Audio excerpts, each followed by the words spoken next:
Sari பல்லுவோட starting எடுத்துக்கோங்க. எடுத்துட்டு left and right rotate பண்ணி தான் ப்ளீட் எடுக்கணும். ஃபஸ்ட்டு ப்ளீட்ஸுக்கும் செகண்ட் ப்ளீட்ஸுக்கும் இடையில 1 இன்ச்சு கேப் இருக்கணும். அந்த 1 இன்ச்சு கேப்பை ஃபில் பண்ணுற மாதிரி தான் 2வது ப்ளீட்ஸ் 3வது ப்ளீட்ஸ்லாம் எடுக்கணும். ஏன்னு கேட்டால் அந்த 1 இன்ச்சு கேப் இருந்தால் தான் உள்ள ப்ளீட்ஸ்லாம் வெளியில் தெரியாது. அதனால் ஃபஸ்ட்டு ப்ளீட்ஸ் வந்து 1 இன்ச்சு கூடவும், அடுத்தடுத்த ப்ளீட்ஸ் வந்து அதுக்கு உள்ளால தான் நம்ம எடுக்கணும். எடுத்துகிட்டு நம்ம பின் போடும்போது எப்படி போடணுன்னா படுத்த மாதிரி தான் பின் போடணும். ஏன்னா அப்போ தான் வந்து ஸ்டே ஆகும். நம்ம வந்து அடுத்து ப்ளீட்ஸ் வந்து மிட்டு அந்த ஷோல்டர் வரையில் எடுக்கிறோம்ல, அது வந்து நம்மளால் அட்ஜஸ்ட் பண்ணி கரெக்டாக எடுக்க முடியும். இல்லாட்டி முன்னு பின்ன நகர்ந்துச்சுது அப்படின்னா நம்மளுக்கு அந்த ஈக்குவலாக கிடைக்காது பல்லு. அப்போது கிளிப் போட்டுக்கிறோம். கிளிப் போட்டுட்டு இப்போ வந்து உங்களோட ஷோல்டர் இருக்கும் இல்லையா, அது அளவு பார்த்துக்கோங்க. எவ்வளோ ஹெயிட் வேணும், ஷோல்டர் வரையிலும் பார்த்துக்கோங்க எவ்வளோ ஹெயிட் வேணும். இப்போ என்னோடய ஹைட்டு எவ்வளோன்னு எனக்கு தெரியும். அதுக்கு ஏற்ற மாதிரி நான் ஹைட்டை வந்துட்டு என்னோடய ஹைட்டுக்கு ஏற்ற மாதிரி நான் ஹைட்டு வந்து கால்குலேட் பண்ணிக்கிறேன். கால்குலேட் பண்ணிவிட்டு எவ்வளோ குட்டியாக வேணும்னாலும் நீங்கள் அந்த இடத்துல ஷோல்டர் கிட்ட நம்ம பிளான் பண்ணிக்கலாம். பார்த்திங்கன்னா நான் கையில் எவ்வளோ எனக்கு தேவையோ அவ்வளோ பஸ்ட்டு ப்ளீட்ஸ் வச்சுருக்கேன். அடுத்து செகண்ட் ப்ளீட்ஸ் என்ன பண்ணணுன்னா லைட்டாக கிள்ளி எடுக்கணும். அப்போ தான் உங்களால் குட்டியாக எடுக்க முடியும். தெரியுதா நான் எப்படி கிள்ளி எடுக்கிறேன்ட்டு? அது மாதிரி கிள்ளி அடுத்து அந்த பஸ்ட்டு ப்ளீட்ஸோடு ஜாயின் பண்ணணும். 3, 4 எல்லாமே அது மாதிரி கிள்ளி எடுத்தால் தான் உங்களால் எவ்வளோ குட்டியாக வேணுனாலும் எடுக்க முடியும். இது வந்து என்னென்னா உங்களுக்கு எக்ஸ்பீரியன்ஸ் இருக்கணும். ஃபஸ்ட்டு பேக் ஃபோல்டிங் பண்ணுறவங்க இது மாதிரி பண்ண முடியுமானா முடியாது. இது ஃபஸ்ட்டு பேக் ஃபோல்டிங் கிளாஸை கற்றுட்டதுக்கப்புறம் ரெஃபரன்ஸ்க்காக இந்த வீடியோஸ் நான் எடுத்திருக்கேன். இது மாதிரி கிள்ளி அடுத்தடுத்த ப்ளீட்ஸ் எடுக்கணும். இப்போ நம்ம எந்த இடத்துல எடுத்துகிட்டு இருக்கோம்னா நம்ம எடுக்கிற இடம் வந்து நம்மளோட ஷோல்டர். அது மாதிரி ஃபுல்லாக எடுத்துட்டு இப்போ அந்த இடத்துல அந்த ஷோல்டர் கிட்ட பின் போட்டுக்கிறோம். இந்த ஷோல்டர் பின் எப்படி போடணுன்னா அந்த நம்ம எடுத்த மொத்த ப்ளீட்ஸும் வந்து நகராமல் இருக்க மாதிரி அந்த ஷோல்டர் கிட்ட நம்ம பின்னு போடணும். பின் போட்டதுக்கப்புறம் அந்த கிளிப்பை ரிமூவ் பண்ணிவிடுங்க.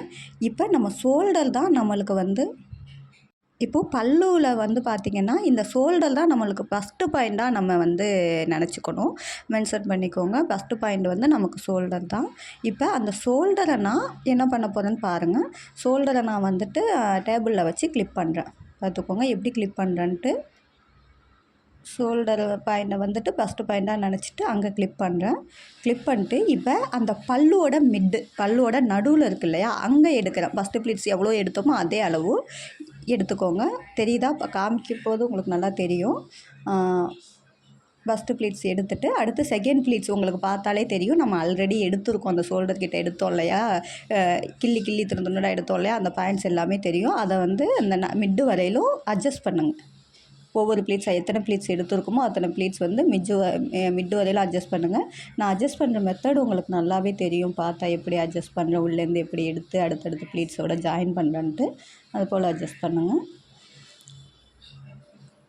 ஃபைனலாக ஃபினிஷ் வரையிலுமே அது போல் நீங்கள் அட்ஜஸ்ட் பண்ணணும். கம்ப்ளீட் ஆகிற வரையிலுமே அட்ஜஸ்ட் பண்ணிட்டு இப்போ உள்ளே லைட்டாக கையை விட்டுட்டு ஏன்னா கொஞ்சம் பிசுறாக இருக்கும் இல்லையா, அது எல்லாத்தையும் க்ளீன் பண்ணுறதுக்காக கையை விட்டு மேலே படிமானத்துக்காக ஒரு வாட்டி தேய்ச்சி விடுறோம்.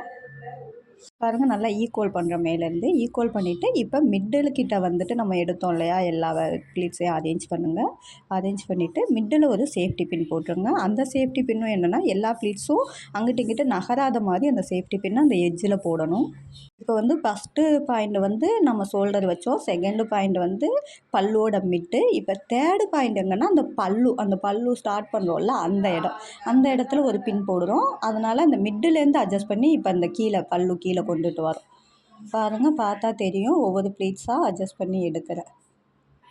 உங்களுக்கு இது ஈஸியாகவே தெரியும். அடுத்தடுத்த ப்ளீட்ஸ் நம்ம கைக்கு ஆட்டோமேட்டிக்காக கிடைக்கும். நம்ம எடுக்கும்போது அட்ஜஸ்ட் பண்ணி ஈக்குவல் பண்ணி எல்லா ப்ளீட்ஸையும் எடுக்கணும்.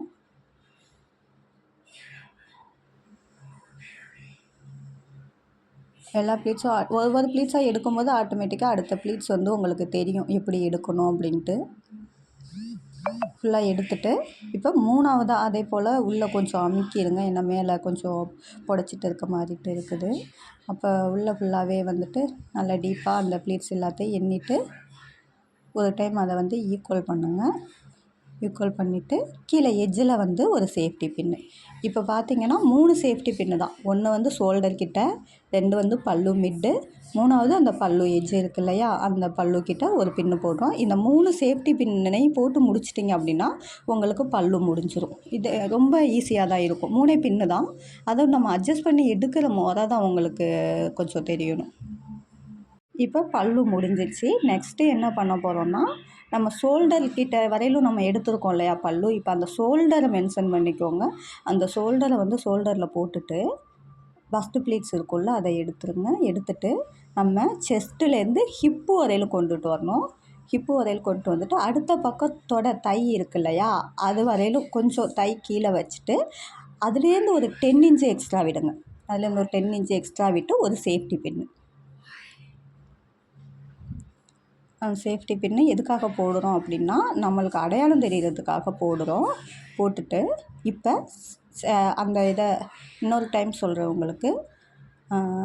ஷோல்டர்லேருந்து செஸ்ட்டை சுற்றி கொண்டு வந்து இடுப்பு வரையில் கொண்டு வந்துட்டு அடுத்த தை அதுலேருந்து 10 இன்ச் எக்ஸ்ட்ரா. இப்போ எடுத்துட்டோம். சாரியோட ஸ்டார்டிங் பாயிண்ட் எடுத்துக்கோங்க. ஸ்டார்டிங் பாயிண்ட் மீன்ஸ் உள்பக்கம் முந்தின்னு இதை சொல்லுவாங்க. உள்பக்கம் முந்தி ஸ்டார்டிங் பாயிண்ட்டு எடுத்துகிட்டு ஸ்டார்டிங் பாயிண்ட்டை எப்படி இடுப்புக்கிட்ட வைக்கணும்னா, இடுப்பு ரொம்ப எட்ஜு கொண்டு போகாமல் கொஞ்சம் கரெக்டாக அந்த தை இருக்கும் இல்லையா, அந்த சைடு வைங்க. இடுப்புக்கிட்ட பார்த்துக்கோங்க. எட்ஜை உள்ளெல்லாம் அமுக்கக்கூடாது. கரெக்டாக அந்த இடத்துல பிடிச்சி வைக்கணும். வச்சுட்டு அப்படியே பேக் சைடு சுற்றி, அப்படியே பேக் சைடு சுற்றினா உங்களோட ஹிப் சைஸ் வரும். பேக் சைடு சுற்றி கொண்டு வந்தீங்கன்னா இது வந்து உங்களோட ஹிப் சைஸ்ன்னு வச்சுக்கோங்க. ஒரு சுற்று வந்துட்டாலே அது உங்களோட ஹிப் சைஸ் தான். அதுலேருந்து ஒரு 10 இன்ச்சஸ் எக்ஸ்ட்ரா 10 இன்ச்சு எக்ஸ்ட்ராஸ் விட்டு ஒரு சேஃப்டி பின்னு. இந்த சேஃப்டி பின்னும் நம்ம மெஷர்மெண்ட்டுக்காக போடுறோம். அடையாளத்துக்காக தான் போடுறோம். மெஷர்மெண்ட் எடுத்துகிட்டு இந்த 2 மெஷர்மெண்ட்டு தான் உங்களுக்கு வந்து அந்த ஹிப் ப்ளீட்ஸ்க்கான மெஷர்மெண்ட்டு.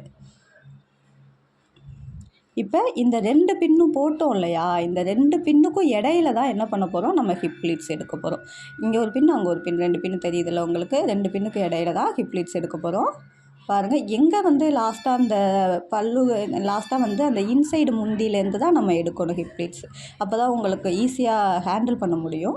இல்லை உங்களுக்கு வசதிக்கு ஏற்ற மாதிரி கூட நீங்கள் எடுத்துக்கலாம். ஆனால் இப்படி எடுத்தீங்க அப்படின்னா ஒரு ஃபினிஷிங் உங்களுக்கு கிடைக்கும். லாஸ்ட் வரையிலும் லெஃப்ட் அண்ட் ரைட் ரொட்டேட் பண்ணி எடுத்துறீங்க.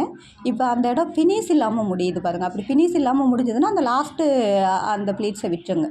விட்டுட்டு இது மாதிரி கம்ப்ளீட் ஆகணும். உங்களுக்கு 2 சைடும் லெஃப்ட் அண்ட் ரைட்டு 2 சைடும் ஈக்குவலாக இருக்க மாதிரி கம்ப்ளீட் ஆகணும். இந்த எக்ஸ்ட்ராஸ் இருக்கிறத விட்டுருங்க, அது வேணாம். அதில் வந்து இன்னொரு ப்ளீட்ஸ் உங்களால் எடுக்க முடியாது.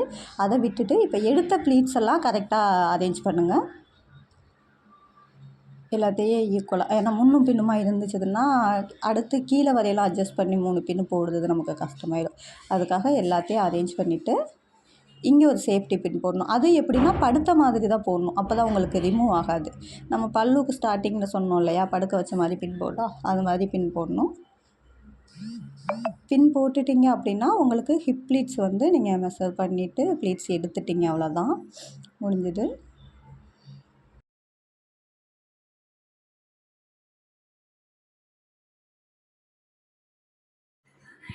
அவ்வளோதான். ஹிப் ப்ளீட்ஸை வந்து பிடிச்சிக்கோங்க கையில். பிடிச்சிட்டு பக்கத்தில் 2 பீசஸ் இருக்குல்ல, அதை 2 ஒன்றா ஜாயின் பண்ணி பிடிச்சிக்கோங்க. பிடிச்சிட்டு நல்லா ஒன்ஸ் உதறுங்க. உதறிட்டு இப்போ வந்து டேபிள் மேலே போட்டுட்டு அந்த ஹிப் ப்ளீட்ஸ் மேலே ஒரு கிளிப் போடுங்க. ஹிப் ப்ளீட்ஸ் ரிமூவ் ஆகாத மாதிரிட்டு, ஏன்னா அந்த ஹிப் ப்ளீட்ஸ் நேராக போட்டால் தான் நமக்கு அடுத்து கீழே வந்து அட்ஜஸ்ட் பண்ணி நம்மளால் எடுக்க முடியும். பக்கத்தில் 2 பீஸையும் சேர்த்து கூட ஒரு கிளிப் போட்டுக்கோங்க. இப்போ ஆல்ரெடி நம்ம ப்ளீட்ஸ் எடுத்தோம் இல்லையா, அதை கீழே எட்ஜில், இது வந்து பாதத்துக்கிட்ட வரும், நம்மளோட பாதத்துக்கிட்ட வரும். அது வரையில் நேராக பிடிச்சிங்கன்னா உங்களுக்கு தெரியும். அடுத்தடுத்த ப்ளீட்ஸும் உங்களுக்கு தெரியும். ஹிப் ப்ளீட்ஸ் எடுத்துருக்கோம்ல, அடுத்தடுத்த ப்ளீட்ஸும் தெரியும். எல்லாத்தையும் அரேஞ்ச் பண்ணுங்கள். 8 ப்ளீட்ஸோ 9 ப்ளீட்ஸோ எடுத்திருப்பேன். எல்லாத்தையும் 1 2ன்னு சேர்த்துட்டு ஜாயின் பண்ணிவிட்டு அரேஞ்ச் பண்ணுங்கள். இது எப்படின்னா நம்ம பல்லு எடுத்ததை விட இது ஈஸியாக தான் இருக்கும். ஹிப் ப்ளீட்ஸ் பல்லு தான் கொஞ்சம் அரேஞ்ச் பண்ணுறது மெதுவாக அரேஞ்ச் பண்ணணும். இது ரொம்ப ஈஸியாக அடுத்தடுத்து ப்ளீட்ஸ் தெரியும். பாதம் வரையிலுமே பிடிச்சிட்டு நீங்கள் ஈஸியாக அரேஞ்ச் பண்ண முடியும்.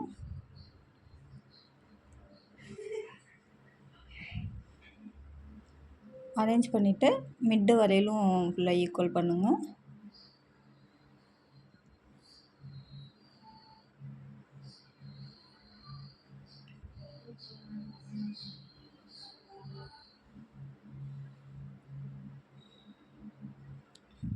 ஈக்குவல் பண்ணிட்டு அப்படியே விட்டுருங்க. விட்டுட்டு இப்போ பார்த்தீங்கன்னா மிட்டில் பின் போடுற இடத்த மட்டிலும் கரெக்டாக அரேஞ்ச் பண்ணுங்கள்.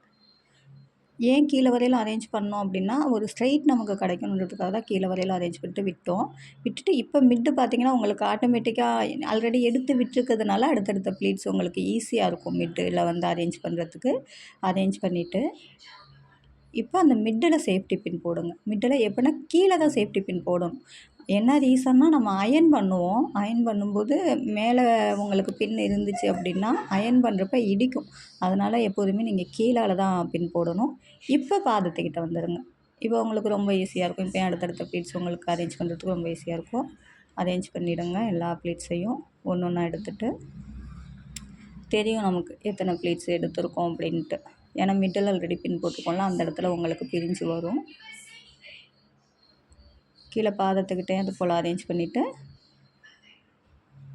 கீழேயும் அந்த பாதத்துக்கிட்டே கீழால் தான் பின் போடணும்.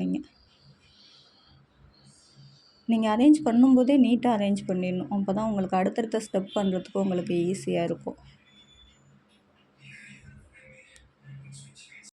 இப்போ அந்த 3வது பின்னையும் போடுறோம். பல்லுக்கு எப்படி 3 பின்னில் வந்துட்டு பல்லுவை முடித்தோமோ அதே போல் ஹிப் ப்ளீட்ஸ்க்கும் ஹிப்பு கிட்ட ஒரு பின்னு, மிட்டில் ஒரு பின்னு, நம்ம பாதம் ஒரு பின்னு, மொத்தமே 3 பின்னு தான். 3 பின்னில் வந்து ஹிப் ப்ளீட்ஸ் முடிஞ்சிடும். இப்போ ரிமூவ் பண்ணி எடுத்துக்கோங்க. பாருங்கள், இது மாதிரி ஈக்குவலாக உங்களுக்கு தெரியணும். ஃபினிஷிங் தெரியுதில்ல உங்களுக்கு, கொஞ்சம் பிசுறு அது மாதிரியெல்லாம் இருந்துச்சுன்னா உங்களுக்கு அடுத்தடுத்த ஸ்டெப்ஸ் பண்ணும்போது நல்லா இருக்காது. பாக்ஸ் ஃபோல்ட் பண்ணுறது நல்லா இருக்காது. இப்போ அப்படியே டேபிளில் அரேஞ்ச் பண்ணிவிடுங்க அந்த ஹிப் ப்ளீட்ஸை. இப்போ நம்ம நெக்ஸ்ட்டு ஸ்டெப் போக போகிறோம். நெக்ஸ்ட் ஸ்டெப் என்னென்னா, நம்ம பஸ்ட்டு போட்ட பின்னை ரிமூவ் பண்ணுங்கள். ரிமூவ் பண்ணிவிட்டு ஸ்டெப்ஸ் வைக்க போகிறோம். 4 இன்ச்சு 4 இன்ச்சு நகர்த்தி ஸ்டெப்பாக ஒன்று மேலே ஒன்றா மேலே வச்சுட்டு அதையும் அரேஞ்ச் பண்ணுங்கள். ஸ்ட்ரெயிட்டாக அரேஞ்ச் பண்ணுங்கள். ஸ்ட்ரெயிட்டாக அரேஞ்ச் பண்ணிவிட்டு சேஃப்டி பின்னை வந்துட்டு கீழே போடணும். பார்த்துக்கோங்க, அரேஞ்ச் பண்ணுறப்போ உங்களுக்கு நேராகவே தெரியும். சேஃப்டி பின்னை கீழே போடணும். உங்களுக்காக போட போகிறேன்னு நினைக்கிறேன் நான். ஏன்னா எனக்கு இப்போவே இடுப்பு வலி ஸ்டார்ட் ஆயிடுச்சு. வெயிட் வேறு பின் தரவா கொடுக்குற. இப்போ ரொம்ப புரியலன்னு சொல்கிறவங்களுக்கு ஹேண்ட்ஸ் ஆன் ப்ராக்டிஸ்க்கு ரெஃபரன்ஸுக்கு தான் இதை எடுக்கிறேன். மற்றபடி போடுறதுக்குலாம் இல்லை.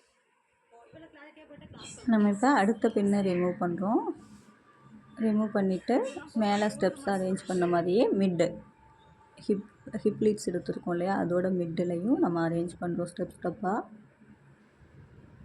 அரேஞ்ச் பண்ணிட்டு அதே போல் சேஃப்டி பின்னை என்ன பண்ணணுன்னா மிட்டுலையுமே வந்து கீழே தான் சேஃப்டி பின் போடணும். கொஞ்சம் கூட பிசுறு இல்லாமல் அரேஞ்ச் பண்ணிக்கோங்க. பார்க்குறதுக்கு ரொம்ப நீட்டாக இருக்கணும். அப்போ தான் ஃபோல்டிங்கும் உங்களுக்கு நீட்டாக கிடைக்கும். கீழே சேஃப்டி பின் போட்டுருங்க.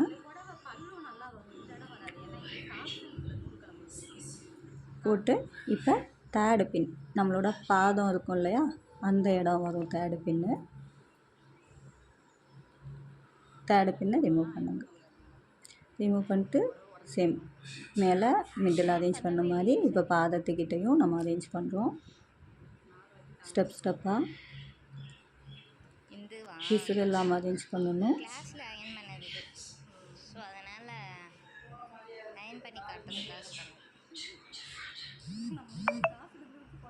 அரேஞ்ச் பண்ணி முடித்தோடனே சேஃப்டி பின்னை கீழே போட்டுருங்க. பாருங்கள், கீழே எந்த இடத்துல போடுதுன்ட்டு தெரியும் பார்த்தாலே. அது எல்லாம் அந்த ப்ளீட்ஸ் எல்லாமே லெஃப்ட் ஆகாத மாதிரி சேஃப்டி பின் போடணும். இல்லைனா ஒரு ப்ளீட்ஸ் லெஃப்ட் ஆனாலும் ஒன்றும் பெரிய பிரச்சனை ஆகாது. லெஃப்ட் ஆனால் கொஞ்சம் முன்ன பின்ன மாதிரி உள்ளால் தெரியும், வெளியில் ஒன்றும் தெரியாது லெஃப்ட் ஆனால்.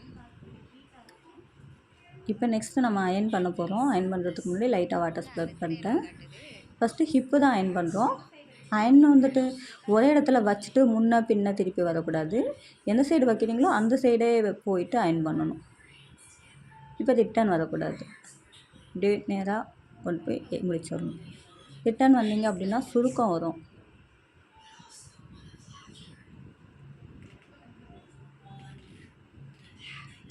டெம்பரேச்சர் மாற்றி வச்சுக்கிறேன். உங்களுக்கு எவ்வளோ டெம்பரேச்சர் வேணாலுமே வச்சுக்கலாம். வச்சுட்டு அயர்ன் பாக்ஸ் ஹேண்ட்லிங் மெத்தடு தெரியும் அப்படின்னா நீங்கள் வாட்டர் ஸ்ப்ரெட் பண்ணுற மாதிரி மிஷின் வச்சுட்டிங்கன்னா ஹீட்டை வந்து அதுவே கம்மி பண்ணிக்கும். இது கொஞ்சம் ஸ்டீம் அயன் தான், அதனால் அதுவே கொஞ்சம் கம்மியாயிடும். நிறையா வாட்டர் ஸ்வெட் ஆச்சு அப்படின்னா ஹீட்டு கம்மியாயிடும். நீங்கள் அதிக ஹீட் வச்சு அயன் பண்ணாலும் ஒன்றும் தெரியாது. ஆனால் ஒவ்வொரு சாரீஸ்க்கும் எப்படி ஹீட்டு நீங்கள் யூஸ் பண்ணணும் அப்படின்னு கொஞ்சம் அது வேறு மாதிரிட்டு தான் நம்ம ஒவ்வொரு சாரீஸும் பண்ணி பார்க்கும்போது தான் தெரியும். சாஃப்ட் சில்க் ஒரு மாதிரி நீங்கள் ஹீட்டு யூஸ் பண்ணணும், அதுக்கப்புறம் ஹார்ட் சில்க் ஒரு மாதிரி யூஸ் பண்ணணும். அது கொஞ்சம் கொஞ்சம் நீங்கள் எக்ஸ்பீரியன்ஸ் வச்சுட்டு தான் நீங்கள் தெரிஞ்சுக்க முடியும். உங்களுக்கு எவ்வளோ தேவையோ அந்த அளவு தான் அயன் பண்ணணும். இப்போ ஃப்ரண்டில் வீவ் ஆகும் இல்லையா, அந்த போர்ஷன் மட்டும் தான். ஃபுல் அயன் வந்து நம்ம பண்ணக்கூடாது. ஏன்னா சாரீஸ் வந்து உடையும் ஃபுல்லாகவே அயன் பண்ணால். ட்ரை வாஷ் தான் கொடுக்கணும் பட்டு சாரீஸ் பெரும்பாலும். அடுத்து நம்ம பல்லு போயிடுவோம். பல்லுவில் ஸ்டார்டிங் வந்து கிளிப் போட்டு பல்லு எல்லாமே குட்டி குட்டியாக எடுங்க, அரேஞ்ச் பண்ணுங்கள். ஒவ்வொரு ப்ளீட்ஸாக தெரியும் உங்களுக்கு. என்னென்ன ப்ளீட்ஸ்லாம் முன்னாடி எடுத்தீங்களோ அந்த ப்ளீட்ஸ் எல்லாத்தையும் எடுத்துகிட்டு அரேஞ்ச் பண்ணுங்கள். ஏன் அரேஞ்ச் பண்ணுவோம், அரேஞ்ச் பண்ணாமல் பண்ணக்கூடாதுன்னா, அரேஞ்ச் பண்ணாமல் பண்ணால் சுருக்கம், அப்புறம் அந்த நீட்னஸ் உங்களுக்கு கிடைக்காது. எல்லாத்தையும் ஒன்று ஒன்றா அரேஞ்ச் பண்ணணும். திரும்ப அரேஞ்ச் பண்ணிவிட்டு படிய வைங்க. உள்ளெல்லாம் நல்லா எது தெரியுதான்னு பார்த்துட்டு அட்ஜஸ்ட் பண்ணிட்டு படிய வைங்க. சரி, நான் இதில் தானே இன்சார்ட்டில் தானே எடிட் பண்ணுறீங்க? நான் கேப்கட் வேறு ஆப்பில் எடிட் பண்ணுவேன். அப்படியே நான் இன்சார்ட்டில் எடிட் பண்ணுவேன். ஈக்குவலாக அரேஞ்ச் பண்ணிவிட்டு ப்ளீட்ஸ் எல்லாம் இருக்கான்னு ஒரு வாட்டி செக் பண்ணி அரேஞ்ச் பண்ணிக்கோங்க. இப்போ வந்துட்டு லைட்டாக வாட்டர் ஸ்ப்ரே பண்ணிக்கோங்க. வாட்டர் ஸ்ப்ரே பண்ணிவிட்டு எப்படி அரேஞ்ச் பண்ணணுமோ அந்த இடம் வரையெல்லாம் அயன் பண்ணால் போதும். ரொம்பலாம் நீங்கள் வச்சு வச்சு எடுத்துகிட்டே இருக்க வேண்டாம், இல்லை அழுத்திட்டு அயன் பண்ண வேண்டாம். சும்மா ஒரு 2 டைம் டேப் பண்ணிவிட்டு எடுத்துடலாம், போதுமானதாக இருக்கும்.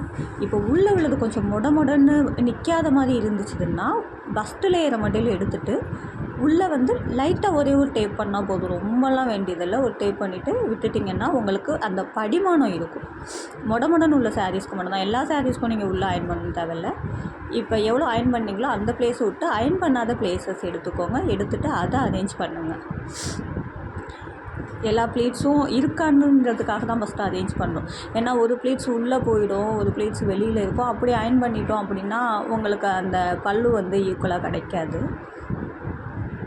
நல்ல ஃபினிஷிங்கும் உங்களுக்கு கிடைக்காது. அதுக்காக தான் ஒவ்வொரு வாட்டியுமே அரேஞ்ச் பண்ணிவிட்டு அதுக்கப்புறம் நம்ம அயன் பண்ணுறோம். இப்போ இது வரையிலும் அயன் பண்ணிவிட்டு தென் வந்து கிளிப்பை உள்ளே லைட்டாக பண்ணிக்கோங்க. ரொம்பலாம் உள்ளே பண்ணணும்னு அவசியம் இல்லை, லைட்டாக ஒரு டேப் அவ்வளோதான். இப்போ கிளிப் எடுத்து போட்டு இப்போது அந்த மிட் ப்ளீட்ஸ்க்கு ஒரு பின்னு போட்டிருக்கோம் இல்லையா, அந்த இடம் பார்த்திங்கன்னா கொஞ்சம் டிஃபர் ஆகுது இல்லையா, அதனால் இந்த இடத்துல மட்டும் பின்னை எடுத்துகிட்டு அரேஞ்ச் பண்ணுங்கள். பின் போட்டுக்கலாம், எடுத்துட்டால் ஒன்றும் பிரச்சனை இல்லை. எடுத்துகிட்டு நம்ம அரேஞ்ச் பண்ணிவிட்டு ஈக்குவல் பண்ணிவிட்டு ஃபுல்லாகவே எல்லா ஏரியாவும் ஈக்குவல் பண்ணிவிட்டு இப்போது ஒரு வாட்டி அயன் கொடுத்துட்டு அதுக்கப்புறம் பின் போடுங்க. அப்போ அந்த இடம் கொஞ்சம் டிஃபராக இருந்துச்சு இதில், அந்த இடம்லாம் சேஞ்ச் ஆகிடும். இப்போ நீங்கள் பின் போட்டுருங்க. பின்னை வந்து கீழேயே போட்டுக்கோங்க. எப்போதுமே பின் கீழே போட்டால் தான் உங்களுக்கு அயனிங் ஈஸியாக இருக்கும். அயனிங் ஈஸியாக இருக்கும் பின்னை கீழே போட்டால். இப்போ தென் வந்து எந்த இடம் பின் போட்டிங்களோ அது வரையில் வச்சுருங்க. இந்த பின்னும் பாருங்கள், இப்போ வந்து இது ஷோல்டர் பின்னு, நம்ம கையில் இருக்கிற ஷோல்டர் பின்னு, அந்த பின்னும் ரிமூவ் பண்ணிவிட்டு லைட்டாக அரேஞ்ச் பண்ணிக்கோங்க, தப்பு கிடையாது. எதுக்காக பின்னை ரிமூவ் பண்ணிவிட்டு அரேஞ்ச் பண்ணுறோம் அப்படின்னா, அந்த ரொம்ப ஈக்குவலாக ரொம்ப ஃபினிஷிங்காக உங்களுக்கு வேணும் அப்படின்னா இதெல்லாம் நீங்கள் ஃபாலோ பண்ணலாம். இல்லை பின்னை ரிமூவ் பண்ணாமலும் அயன் பண்ணலாம். உங்களுக்கு ஃபினிஷிங் ரொம்ப நீட்டாக இருக்கணும், நீங்கள் நல்லா எக்ஸ்பெக்ட் பண்ணுவாங்க இல்லையா கஸ்டமர். அப்போ கஸ்டமருக்கு வந்துட்டு அவங்களோட சாட்டிஸ்ஃபேக்ஷன் படி நம்ம கொடுக்கணும் அப்படின்னா ஒவ்வொரு இதையுமே ஸ்டெப்ஸுமே நீங்கள் பார்த்து தான் பண்ணுற மாதிரி இருக்கும். இப்போ அந்த பின்னை ரிமூவ் பண்ண பின்னை திருப்பி போட்டுருங்க அயன் கொடுத்துட்டு. ஓகே, அவ்வளோதான். இப்போ வந்து நமக்கு அந்த பல்லு முடிஞ்சிச்சு ஃபுல்லாகவே. இந்த பின்னை போட்டுட்டோம் அப்படின்னா பல்லு நம்ம அயன் பண்ணிட்டோம். தென்னை வந்துட்டு அந்த கிளிப்பை வந்து ரிமூவ் பண்ணிவிடுங்க. ரிமூவ் பண்ணிவிட்டு இப்போ அந்த ஷோல்டர் கிட்ட வச்சுட்டு நீங்கள் இப்போ என்ன செய்யணும்னா செஸ்ட்டு ப்ளீட்ஸ் எப்படி எடுக்கணும்னா, நம்ம எத்தனை ப்ளீட்ஸ் எடுத்துருக்கோமோ அதை முதல்ல ஒன்று ஒன்றா பார்த்துட்டு நீங்கள் அரேஞ்ச் பண்ணுங்கள்.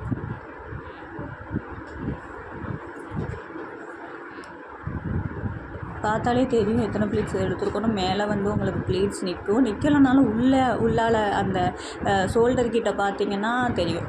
எத்தனை ப்ளீட்ஸ் இருக்குதுன்னு குட்டி குட்டியாக தெரியும். அதை பார்த்துட்டு ஃபஸ்ட்டு அரேஞ்ச் பண்ணுங்கள் எத்தனை ப்ளீட்ஸ் இருக்குதுன்னு. எல்லா ப்ளீட்ஸையும் டோட்டலாக அரேஞ்ச் பண்ணிவிட்டு திரும்பி எங்கேயும் பிசுறு இருக்கா இல்லை கொஞ்சம் டிஃபர் எந்த இடத்துல இருக்கான்னு பார்த்துட்டு ஃபுல்லாகவே சேமாக மேலே கையை வச்சுட்டு கொஞ்சம் அமுக்கி விடுங்க. கொஞ்சம் படிய வைக்கிறதுக்காக அமுக்கிறோம். படிமானமாக இருந்தால் தான் அடுத்த அயனிங் வந்து நீட்டாக வரும் உங்களுக்கு. அதுக்காக படிய வச்சுட்டு அதுக்கப்புறம் கிளிப் பண்ணுங்க. மேலே கிளிப் பண்ணிட்டு தென் இப்போது வந்துட்டு அயன் பாக்ஸ் எடுத்துகிட்டு வாட்டர் ஸ்ப்ரே லைட்டாக வேணால் பண்ணிக்கோங்க. பண்ணிவிட்டு அயனிங் வந்து ரொம்பலாம் கொடுக்க வேண்டியதில்லை. ஒரு 2 or 3 டைம்ஸ் மேலேருந்து எடுத்திங்கன்னா அது படிமானம் ஆகிற அளவுக்கு பண்ணினா போதும்.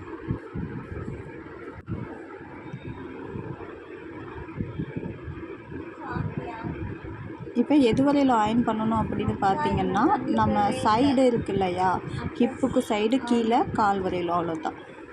இப்போ அயன் பண்ண இடத்த விட்டுட்டு அயன் பண்ணாமல் இருக்குல்ல, அந்த இடுப்புக்கு கீழே அந்த கால் வரையிலும் ஒன் சைடு எவ்வளோ வருமோ அவ்வளோ மெஷர் எடுத்துக்கோங்க. எடுத்துகிட்டு அது வரையிலும் அயன் பண்ணால் போதும். நீங்கள் பேக் சைடு அயன் பண்ண வேண்டியதில்லை. பேக் சைடு அயன் பண்ணாலும் அது வேஸ்ட்டு. சாரீ சுருங்கின மாதிரி தெரியும் உங்களுக்கு வேர் பண்ணும்போது. பேக் சைடு வந்துட்டு அயன் பண்ண வேண்டியதில்லை. ஃப்ரண்ட் சைடு ஃபுல்லாக வீவ் ஆகக்கூடல இல்லையா, அந்த இடுப்புக்கு கீழே உள்ள சைடு வீவ்ஸ் வரையிலும் நீங்கள் அயன் பண்ணால் போதுமானதாக இருக்கும். அதுக்கு மேலே நீங்கள் அயன் பண்ண வேணாம். பார்த்துக்கோங்க. அரேஞ்ச் பண்ணுங்கள். திரும்ப எல்லா ப்ளீட்ஸையும் அரேஞ்ச் பண்ணிவிட்டு படியை வச்சுருங்க. கொஞ்சம் எல்லா சைடுமே கொஞ்சம் படியை வச்சுட்டு தென் இப்போது வந்துட்டு நீங்கள் படியை வச்சதுக்கப்புறம் அயன் பண்ணால் போதும். ஃபுல்லாகவே படியை வச்சாச்சு.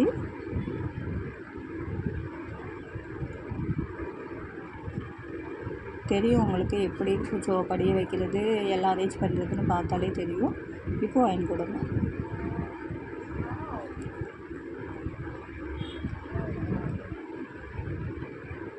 அந்த பிளேஸ் வரையிலும் அயன் கொடுத்தா போதும். இது வரையிலும் அயன் பண்ணிட்டீங்க அவ்வளோன்னா அவ்வளோதான் அயனிங். இப்போ வந்து ப்ளீட்டிங் முடிச்சிருக்கோம். அடுத்து ப்ளீட் பண்ண இடத்த மட்டும் தான் அயன் பண்ணணும். நீங்கள் ஃபுல்லாகவே அயன் பண்ணணும்னு தேவை கிடையாது. நெக்ஸ்ட்டு வந்து நமக்கு ஃபோல்டிங் தான். ஃபோல்டிங் எந்த பிளேசஸ்லேருந்து ஸ்டார்ட் ஆகும்னு பார்த்தா, நீங்கள் அயன் பண்ணி வச்சுருக்கீங்கல்ல அதை தூக்கி ஷோல்டரில் போட்டுக்கோங்க. ஆப்போசிட் சைடு ஃப்ரண்ட் சைடு விட்டுட்டு உள் பக்கமாக போட்டுக்கோங்க. ஃபுல்லாக சாரீ ஃபுல்லாகவே வந்து உல்ட்டாவாக போட்டுக்கணும். நீங்கள் ஆப்போசிட் சைடாக தான் இருக்கணும். அந்த ஹிப் ப்ளீட்ஸை வந்து டேபிளில் அரேஞ்ச் பண்ணணும். அப்போயுமே வந்து உள் பக்கம் ஆப்போசிட் சைடு தான் அரேஞ்ச் பண்ணணும். நான் அரேஞ்ச் பண்ணுறப்பே பார்த்தா தெரியும். இது வந்து சாரியோட உள் பக்கம், சாரியோட மேல் பக்கம் கிடையாது. உள் பக்கமாக அரேஞ்ச் பண்ணுங்கள். நடுவில் உள்ள இடத்துல பிசுறு இல்லாமல் அங்கேக்கு அங்கே ஒரு மாதிரியாக எடுத்துட்டு நிற்கிறதில்ல, அது எல்லாத்தையுமே அரேஞ்ச் பண்ணுங்கள். அரேஞ்ச் பண்ணி படிய வைங்க. நல்லாவே இந்த பிளேசஸ்லாம் நடுவில் படிய வச்சுருங்க. படிய வச்சுட்டு நம்மளோட ஆப்போசிட் சைடு உள்பக்கம் முந்தி, அந்த உள்பக்கம் முந்தியை கையில் எடுத்துக்கோங்க. எடுத்துகிட்டு அந்த எட்ஜ் இருக்கு இல்லையா, எட்ஜில் வந்துட்டு வச்சுட்டு படிய வச்சுட்டு தென் வந்துட்டு நம்ம கையில் மீதி குடைக்கும் இல்லையா, அந்த துணியை எடுத்து அந்த எட்ஜு மேலேயே தான் வைக்கணும். அந்த எட்ஜு மேலே அந்த லேயரை ஃபெதரை தூக்கி வச்சுட்டு நல்லா படிய வைங்க. ஏன்னா ஒரு பீஸுன்றதுனால அது பறக்குது. கொஞ்சம் படிய வச்சுட்டு மீதி இருக்கிறத தூக்கி அந்த எட்ஜிலேயே கவர் பண்ணுங்கள். எட்ஜிலேயே கவர் பண்ணிங்கன்னா தான் அந்த பாக்ஸ் லுக்கு கிடைக்கும். அந்த பாக்ஸு கொஞ்சம் பெருசாக இருந்துச்சு அப்படின்னா அதையுமே நீங்கள் இன்னும் கொஞ்சம் குட்டியாக மடக்கிக்கலாம். பாருங்கள், பாக்ஸ் கொஞ்சம் பெருசாக இருக்குது.